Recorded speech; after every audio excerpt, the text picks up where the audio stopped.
नमस्कार, मैं हूँ विकास टेकरे और स्वागत है आप सभी का द हिस्ट्री यूट्यूब चैनल में।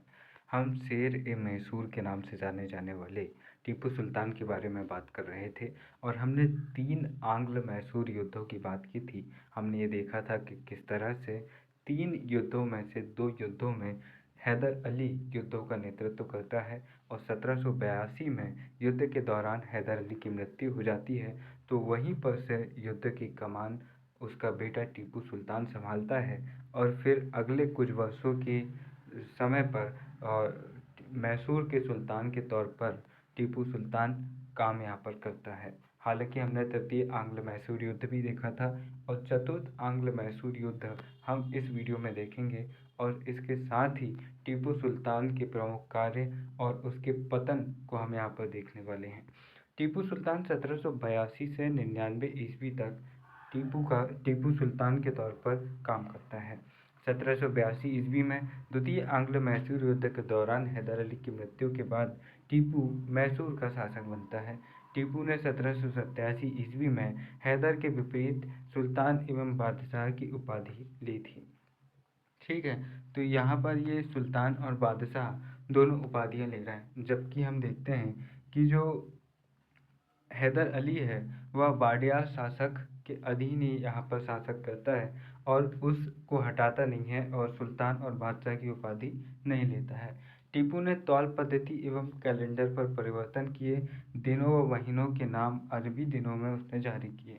टीपू ने अपने नाम से खुतबा भी पढ़वाया और टीपू धार्मिक रूप से सहिष्णु था। इसने मराठों के आक्रमण से क्षतिग्रस्त श्रृंगेरी मठ, जो किनके आक्रमण से हुआ था, मराठों के आक्रमण से, ये ध्यान रखना, मराठे हिंदू हैं और वो श्रृंगेरी मठ को क्षतिग्रस्त कर रहे हैं। ये श्रृंगेरी मठ कौन स्थापित करता है? तो शंकराचार्य चारों दिशाओं में एक एक मठ स्थापित करते हैं, उनमें से एक ये मठ रहता है श्रृंगेरी मठ मैसूर में। इसका वह पुनर्निर्माण करवाता है। तो यहाँ पर यह ध्यान रखना कि मराठे जो बाजीराव प्रथम हैं वहाँ तक वह हिंदू पद बादशाही के सिद्धांतों पर चलते हैं। शिवाजी के जो वास्तविक सिद्धांत है वहाँ तक वे चलते हैं, जहाँ ये उनका मानना रहता है कि भाई जो हिंदू राज्य है हम उन पर आक्रमण नहीं करेंगे और जो गैर हिंदू राज्य हैं जो हिंदुओं पर अत्याचार कर रहे हैं हम उन पर ही आक्रमण करेंगे। लेकिन बालाजी बाजीराव के समय पर से 1740 से ये परंपरा शुरू होती है कि हमें राज्य विस्तार करना है, हमें ज़्यादा से ज़्यादा चौथ वसूलना है, ज़्यादा से ज़्यादा लूटमार करना है, ये उनके सिद्धांत बन जाते हैं। और माधवराव फर्स्ट जो कि 1761 से 1772 तक वो अगले पेशवा बनते हैं, उनके समय पर हम ये देखते हैं कि ये युद्ध, ये लूटमार थोड़ी ज़्यादा बढ़ जाती है। तो यहाँ पर श्रीरंगपट्टनम के किले में पहले से चली आ रही नरसिंह देव की पूजा को भी वो बनाए रखता है और हैदर अली ने भी अपने सिक्कों पर शिव और पार्वती के चित्रों को अंकित करवाया था। और इस तरह के बिंदु अक्सर परीक्षाओं में पूछे जाते हैं, जहाँ पर जवाब हमेशा हमें लगता है कि कुछ और होगा लेकिन निकलता कुछ और है। टीपू ने कृषि उद्योग एवं वाणिज्य व्यापार के विकास के लिए कदम उठाए ताकि वह मैसूर राज्य का आर्थिक आधार मजबूत कर सके। किसानों को तकावी ऋण उसने प्रदान किए। तो यहाँ पर दीवान ए कोही नाम का एक कृषि विभाग मोहम्मद बिन तुगलक अपने समय पर स्थापित करता है और फिर मोहम्मद बिन तुगलक उसी के अंतर्गत किसानों के लिए एक ऋण शुरू करवाता है जिसको हम तकावी कहते हैं। तो ये ऋण की जो परंपरा है ये आगे भी चलती है और इस ऋण को तकावी ऋण आगे भी कहा जाता है। इसने वस्त्र उत्पादन, सोना, जहाज निर्माण जैसे प्रमुख उद्योगों को इसने प्रश्रय दिया। इससे इसकी जो अर्थव्यवस्था थी वह मजबूत हुई। टीपू ने फ्रांसीसियों की सहायता से मालाबार, वजीदाबाद एवं मलिदाबाद में आधुनिक शस्त्रागार एवं जहाज निर्माण के केंद्र स्थापित किए। और टीपू की यही खासियत उसे समकालीन अन्य शक्तियों से ज़्यादा मजबूत बनाती है। मराठों को हम देखते हैं तो वह अब भी छापामार गुरिल्ला पद्धति और अपने पुराने हथियारों से लड़ रहे थे। सिखों का अभी तक उतना ज़्यादा उदय हुआ नहीं था। हम देखते हैं कि सिख अभी एक साम्राज्य के रूप में डेवलप होने वाले हुए नहीं हैं और अन्य शक्तियाँ, कोई भी ऐसी शक्ति भारत में हमें देखने को नहीं मिलती है जो हमें इतनी ज़्यादा मॉडर्नाइज, इतनी ज़्यादा आधुनिक हमें देखने को मिलेंगी जो टीपू सुल्तान की है, इतना ज़्यादा कोई और नहीं था। अब टीपू ने ईरान, अरब, मिस्र, तुर्की, अफगानिस्तान, चीन, मॉरिशस तथा फ्रांस, यहाँ फ्रांसा लिखा भी है, देखना फ्रांस, फ्रांस के साथ आर्थिक एवं राजनीतिक संबंध स्थापित किए। उसने हॉर्मुज, जेद्दा, मस्कट, जो कि पश्चिम की तरफ, हमारे पश्चिम की तरफ है, जो अरब क्षेत्र के ये बंदरगाह वगैरह हैं, उसके साथ में ये व्यापारिक संबंध स्थापित करता है।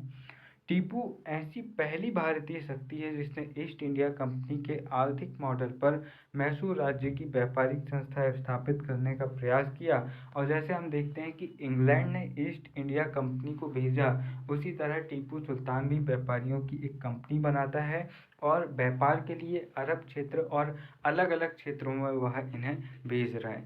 तो यहाँ पर देखना है इसके ज़्यादातर संबंध किनके साथ स्थापित हो रहे हैं? अरब क्षेत्र के साथ।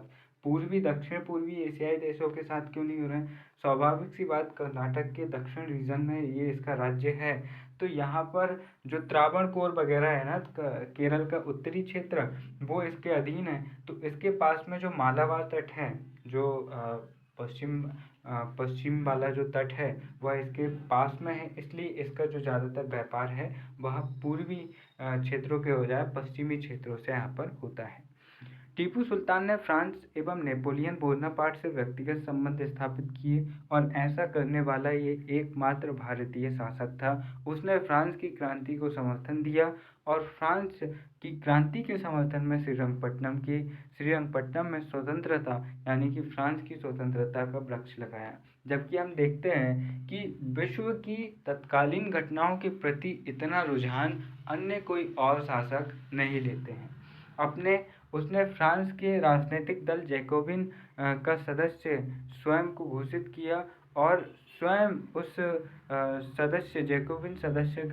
जैकोबिन दल का स्वयं को सदस्य घोषित किया तथा स्वयं को उसने नागरिक टीपू की उपाधि दी और स्वयं को उसने नागरिक टीपू कहा।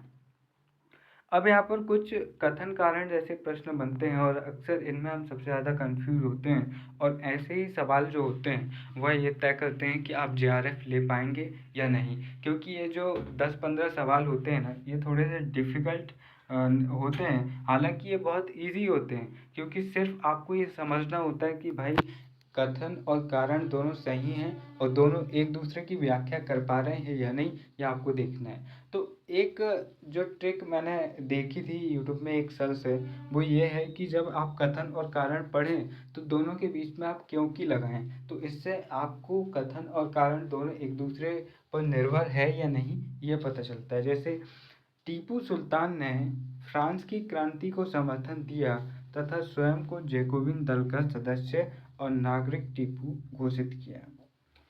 अब यहाँ पर इसका कारण है टीपू लोकतंत्र का समर्थक था।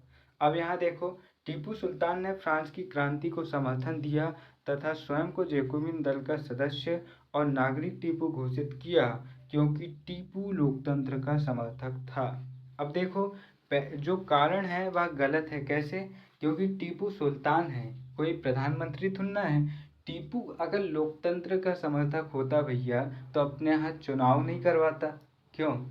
और नेपोलियन बोनापार्ट कौन सा चुनाव के जरिए जीतकर फ्रांस का राजा बना, प्रधानमंत्री बना? वो तो राजा बना था। आखिर में उसने सत्ता हड़प ली थी 1804 में जाकर। तो यहाँ पर हम ये देखते हैं कि जो कारण है वो गलत है। तो यहाँ पर कथन तो सही है लेकिन कारण गलत है, और कारण कथन की व्याख्या यहाँ पर नहीं कर रहा है। तो इस तरह के क्वेश्चन को बहुत ही आसानी से, बहुत ही सरलता से समय लेकर समझिएगा। जब आप एग्ज़ाम देने जाएं तो इस तरह के सवालों को आप पहले करिए, क्योंकि फ्रेश माइंड से जब आप इस तरह के सवाल करते हैं तो आपको हड़बड़ाहट नहीं होती है और ज़्यादा संभावनाएं रहती है कि आप सवालों को सही करेंगे। इसीलिए पहले जो कठिन होते हैं ना उनको सही किया करो, फिर बाद में धीरे धीरे ईजी वाले भी आते हैं जब, तो आपका कॉन्फिडेंस खुद ब खुद बढ़ते जाता है। अब इसके बाद में देखिए, अब कुछ इम्पोर्टेंट बुक्स, मुझसे कुछ लोग पूछ रहे थे कि भैया क्या पढ़ना है क्या नहीं पढ़ना है, तो मैं कुछ उनको इम्पोर्टेंट बुक्स के बारे में बता देता हूँ। प्राचीन भारत अगर आपको पढ़ना है तो आप केसी श्रीवास्तव पढ़ सकते हैं। जहाँ एंड श्रीमाली एक बुक है लेकिन वह थोड़ी बड़ी है, आप केसी श्रीवास्तव पढ़ सकते हैं। मिडिल को पढ़ने के लिए, जो मेडावल हिस्ट्री है उसको पढ़ने के लिए आप हरीशचंद्र वर्मा, इनके वॉल्यूम 1 वॉल्यूम 2 दो आते हैं। वॉल्यूम 1 में आपको सल्तनत काल मिलेगा और वॉल्यूम 2 में आपको मुगल काल मिलेगा। तो यहाँ पर वॉल्यूम 1 भैया, इससे मुझे हनी सिंह का गाना याद आ गया।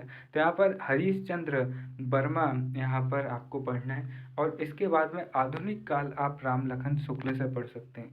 बिपिन चंद्रा है, लेकिन बिपिन चंद्रा ज़्यादा फैक्चुअल है, और बिपिन चंद्रा जो वनडे एग्ज़ाम रहते हैं, नॉर्मल एग्ज़ाम होते हैं पीएससी वगैरह, उसके लिए कारगर है। अगर आपको डीप में पढ़ना है, अच्छे से पढ़ना है, तो आप राम लखन शुक्ल की तरफ बढ़ सकते हैं।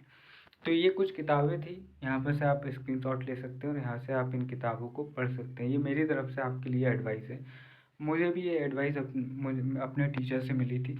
तो यहाँ पर देखिए, टीपू सुल्तान ने 1796 ईस्वी में नौसैनिक बोर्ड की स्थापना की और फ्रांसीसियों की सहायता से अपनी नौसेना को और मजबूत किया।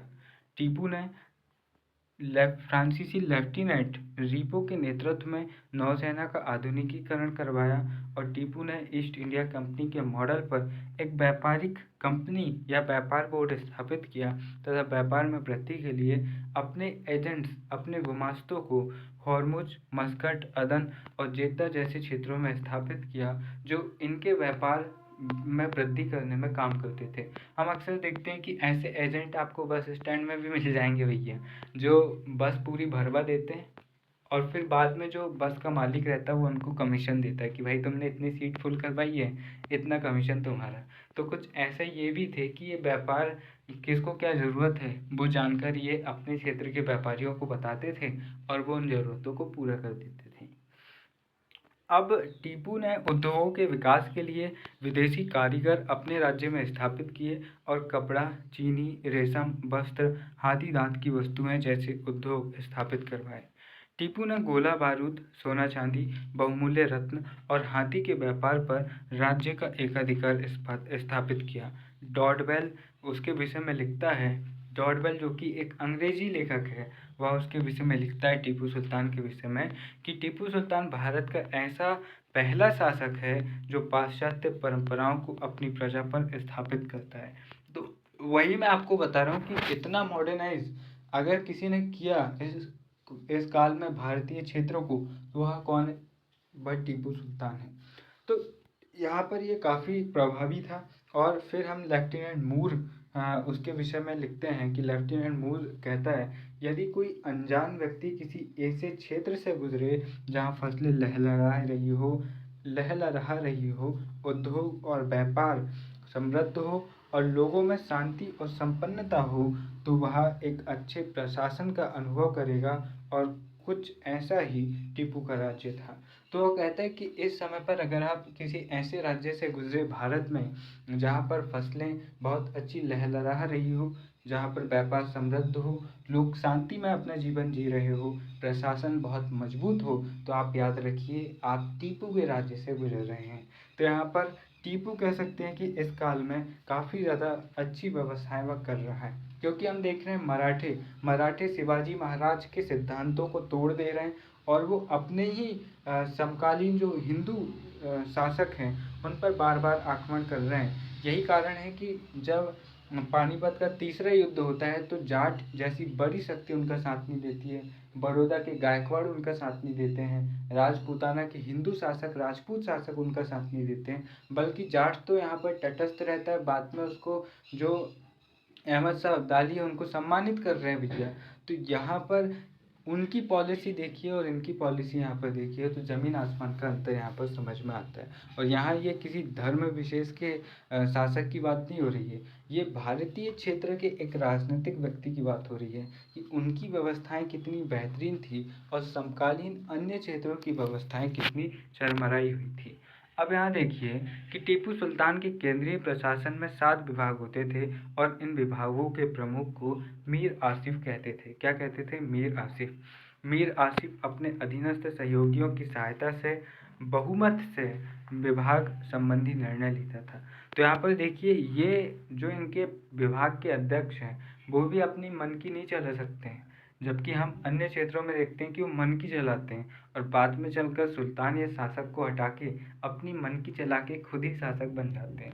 तो यहाँ पर टीपू कितना इंटेलिजेंट व्यक्ति आप उसको कह सकते हो कि अगर उसका विदेश विभाग है तो विदेश विभाग में अगर उसका एक मुखिया है तो उसके अधीन 4 अधिकारी हैं और चारों से वह सलाह लेगा। जैसे हम काउंसिल देख रहे हैं गवर्नर जनरल की, तो उसकी तरह वह यहाँ पर काम कर रहा है। अगर विदेश विभाग के प्रमुख को कोई सलाह लेना है तो वह अपने 4 अधिकारियों से बहुमत लेगा और जिस पक्ष में बहुमत ज़्यादा होगा वैसा वह वहाँ पर निर्णय लेगा।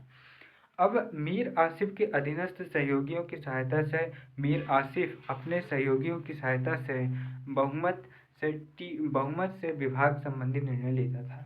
टीपू के प्रशासन में वजीर का पद नहीं था।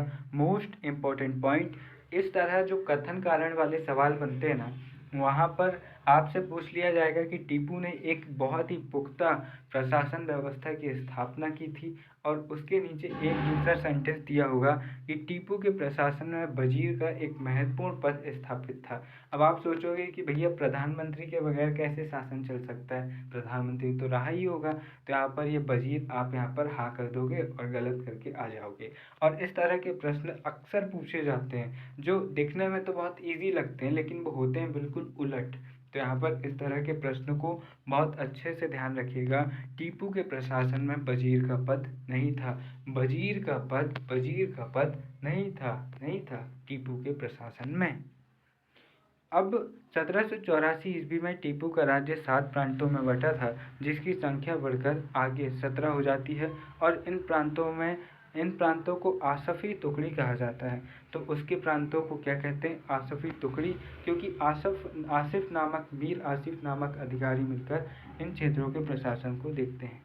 प्रांतों में 2 समान स्तर के अधिकारी हमें देखने को मिलते हैं। एक था मीर आसिफ असैनिक अधिकारी, मतलब कि जो प्रशासनिक कार्य है वह यह देखेगा, और सूबेदार का क्या काम था? तो जो सैन्य प्रशासन है, न्याय प्रशासन है, वह यहाँ पर देखेगा। और दोनों की रैंक एक ही थी, दोनों ही यूपीएससी पास करके ही बनते थे, कलेक्टर और एसपी। तो उसी की तरह यहाँ पर कलेक्टर की तरह मीर आसिफ था जो प्रशासन देखता था, असैनिक अधिकारी था, और सूबेदार जो था वह एसपी की तरह था जो प्रशासन के बजाय जो न्यायिक व्यवस्था है, जो सुरक्षा व्यवस्था है, सैन्य व्यवस्था है, वह देखने का काम करता था।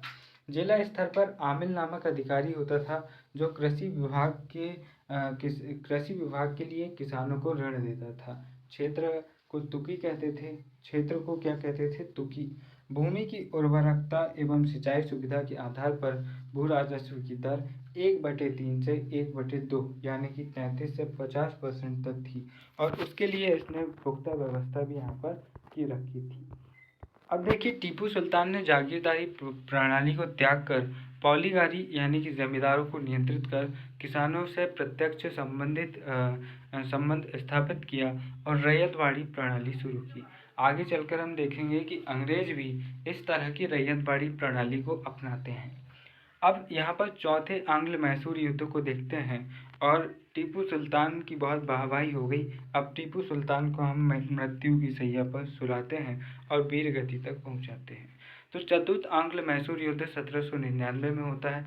इस समय पर बेलेजली हम देखते हैं कि 1798 से 1805 ईस्वी तक बेलेजली अगला गवर्नर जनरल बनकर आ जाता है और वह अपनी सहायक संधि से बहुत सारे शासकों को अपने पक्ष में मिला लेता है और हैदराबाद के निज़ाम के साथ सबसे पहले वह इस तरह की सहायक संधि करता है। अब इस युद्ध का क्या कारण था? टीपू सुल्तान द्वारा कंपनी के विरुद्ध विदेशी राज्यों के साथ संपर्क स्थापित कर अपनी आर्थिक व राजनीतिक शक्ति का विस्तार करना एक प्रमुख कारण यहाँ पर था। बेलेजली से पूर्व बंगाल की गवर्नर जनरल जॉन शोर की हस्तक्षेप की नीति से कंपनी की प्रतिष्ठा को धक्का लगा था और बेलेजली जो रहता है वह साम्राज्यवादी था और वह साम्राज्य का ज़्यादा से ज़्यादा विस्तार करना चाहता था और उसका एक प्रमाण उसकी सहायक संधि थी। वह साम्राज्य विस्तार के माध्यम से भारत में कंपनी की शक्ति और प्रतिष्ठा को बढ़ाना चाहता था। तत्कालीन कारण एक ये भी था कि टीपू सुल्तान नेपोलियन बोनापार्ट के साथ में संबंध स्थापित कर चुका था और नेपोलियन का आक्रमण की आशंका बढ़ रही थी कि वह भारत पर आक्रमण कर सकता है, और अगर वह भारत पर आक्रमण करता तो अंग्रेज़ों के लिए जीत पाना थोड़ा मुश्किल हो सकता था। अब घटनाओं की बात करें तो बेलेजली ने टीपू के समक्ष सहायक संधि करने अथवा युद्ध के लिए तैयार रहने का प्रस्ताव भेजा। टीपू सहायक संधि के प्रस्ताव को ठुकरा देता है, और टीपू यहाँ पर एक बहुत ही फेमस कोटेशन कहता है, जो कि आजकल मोटिवेशन क्रिएटर्स के रूप में बहुत ज़्यादा फेमस होता है, कि टीपू कहता है भैया 100 दिन भेड़ की तरह जीने से अच्छा है एक दिन शेर की तरह जीऊँ। और जब वह इसको संधि करने का प्रस्ताव देता है कि भाई हमारे अधीन रहो, तो टीपू कहता है कि नहीं भाई साहब बेलेजली जी, 100 दिन भेड़ की तरह जीने से अच्छा है कि मैं एक दिन शेर की तरह जीऊँ और शेर की तरह जीते हुए ही चला जाऊँ। टीपू के बारे में टीपू कंपनी के बारे में कहता है, मैं अंग्रेज़ों को स्थल से भगा सकता हूँ लेकिन समुद्र को सुखा नहीं सकता। यहाँ पर ये टीपू का ये कथन नहीं है, ये कथन अलीवर्दी खां का है। हालांकि यहाँ पर थोड़ा सा मिसप्रिंट हो गया। टीपू भी इसी तरह की बात करता है। अलीवर्दी खां जो कि बंगाल का नवाब रहता है, हमने उसके बारे में जब हम बंगाल विजय पढ़ रहे थे तो हमने उसके बारे में पढ़ा था कि उसके बाद में सिराजुद्दौला शासक बनता है। तो अलीवर्दी खां कहता है कि जो यूरोपीय हैं, अंग्रेज़ हैं, वह मधुमक्खी के छत्ते की तरह है, जिनको छेड़ो तो आपको काट देंगे और नहीं छेड़ो तो आपको शहद मिलेगा। इस तरह की वह कोटेशन कहता है। और उसी के बाद में वह अलीवर्दी खां यह भी कहता है कि मैं अंग्रेज़ों को स्थल से भगा सकता हूँ लेकिन समुद्र को सुखा नहीं सकता, क्योंकि जो अंग्रेज़ है वह समुद्र की महाशक्ति है और समुद्र में उनसे मुकाबला करना किसी के बस की बात नहीं है। हालांकि टीपू सुल्तान का ये कोटेशन आपको ध्यान में रखना है जो बहुत फेमस है, 100 दिन भेड़ की तरह जीने से अच्छा है कि एक दिन शेर की तरह जीऊँ। इसके बाद में देखिए, बेलेजली ने नेपोलियन को भारत आने से रोकने के लिए जनरल पेपट के नेतृत्व में 9 सैनिक बेड़ा भेजा। दूसरी ओर बेलेजली ने कर्नल स्टुअर्ट हैरिस और आर्थर बेलेजली, जो कि बेलेजली का छोटा भाई था, उसके नेतृत्व में टीपू के विरुद्ध सेनाएं भेजी। युद्ध में हैदराबाद का निज़ाम भी अंग्रेज़ों का साथ देता है। क्यों? क्योंकि हैदराबाद के निज़ाम के साथ में सहायक संधि हो चुकी थी और मराठे इस युद्ध में तटस्थ रहते हैं। अंग्रेज भी यही चाहते थे, क्योंकि मराठे अगर टीपू का साथ दे देते तो टीपू यहाँ पर जीत सकता था। 4 मई 1799 ईस्वी को टीपू श्रीरंगपट्टनम के किले पर लड़ता हुआ मारा जाता है। बेलेजली ने मैसूर की छोटी सी रियासत वाडियार वंश के शासक कृष्णराज, जो चिक्का कृष्णराज था, उसके अधीन स्थापित कर दी और 1799 ईस्वी में उसके साथ वह संधि कर लेता है। कौन सी? सहायक संधि। तो यहाँ पर दूसरा ये राज्य रहता है मैसूर राज्य, जिसके साथ में सहायक संधि होती है, और कुछ क्षेत्र निज़ाम को दिए जाते हैं और शेष सभी क्षेत्र मद्रास प्रेसिडेंसी में मिला दिए जाते हैं।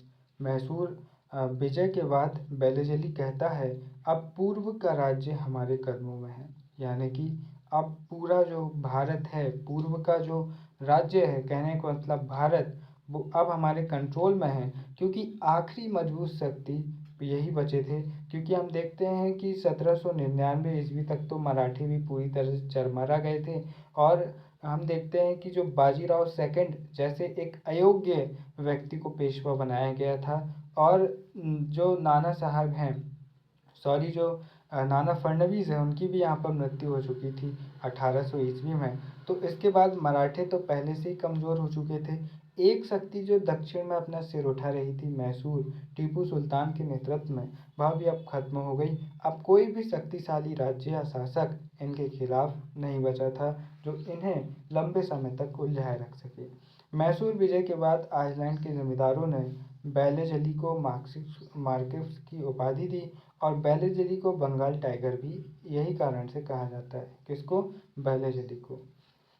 अब यहाँ पर 1831 ईस्वी में गवर्नर जनरल विलियम बेंटिंक ने कुशासन का आरोप लगाकर मैसूर रियासत को अपने नियंत्रण में ले लिया, जिससे 1881 ईस्वी में गवर्नर जनरल रिपन ने मैसूर रियासत को पुनः स्वतंत्र कर दिया और वाडियार वंश को पुनः स्थापित किया। हालांकि वाडियार वंश का कुछ रोल नहीं रहा। हम देखते हैं कि वाडियार वंश बहुत ही कमज़ोर वंश था और उसके शासक एक प्रकार से महल में ही रहते थे, उनका कोई रोल यहाँ पर था नहीं। तो इस तरह से ये बंगाल टाइगर ने यहाँ पर मैसूर के टाइगर को यहाँ पर समाप्त कर दिया और एक टाइगर ने दूसरे टाइगर को खा गया और एक टाइगर ही बचा रहा, बंगाल टाइगर लॉर्ड बेलेजली। तो यहाँ पर भैया हमने समझे किसके बारे में, मैसूर विजय के बारे में। पिछले वीडियो में हमने हैदर अली के बारे में बात की थी, टीपू सुल्तान के पिताजी, और इस वीडियो में हमने टीपू सुल्तान के बारे में विस्तार से बात की। अगर आपके मन में कोई सवालात हो तो आपके लिए कमेंट बॉक्स खुला हुआ है। वीडियो को लाइक करें, शेयर करें और जो भी आप कर सकते हैं करें। मिलते हैं अपने अगले वीडियो में, तब तक के लिए नमस्कार, जय हिंद।